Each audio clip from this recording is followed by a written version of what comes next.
may kalalagyan kayo, igagatong ko rin kayo sa kalan ng impyerno. Pagka ganyan ang maririnig mo, kahit gusto mong manahimik, hindi ka mananahimik.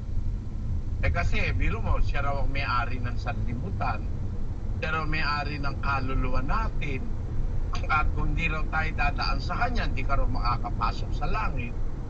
Hindi po totoo yun kasi ang nasa Biblia, ang daan si Kristo.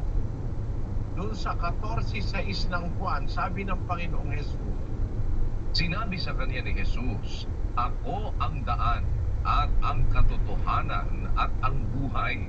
Sino man ay di makaparoroon sa Ama, kundi sa pamamagitan ko." yan, si Kristo yun Inaangkin niya ngayon, pinapalitan niya si Kristo. Kaya ako gusto kong magsalita Actually, gusto ko nga makausap yan. Kung walang away, pag-uusapan lang namin ang salita ng Diyos sa Biblia. Kaso ayaw naman niya makipag-usap. Magbabayad daw ako ng 20 mil para kausapin niya ako, 20 milyon. Makita nga natin yung sabi nun. You challenge me from the canto of Apalit. I will, so that you will understand carnally. My stature in life now is different than before. When I talk here for 1 hour, millions of people are donating funds to me. They are donating millions of money when I talk. And then you challenge me, okay, I will, so that you will understand carnally your level and my level.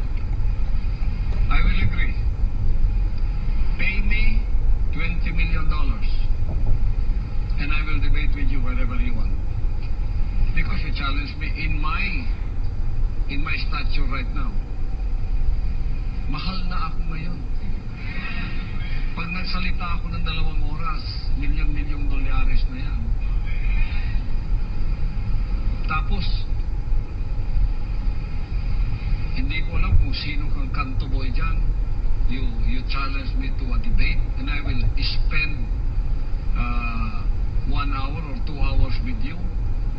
I do not get anything from your soul because you are a goat. And I wasted my time because it's not my level.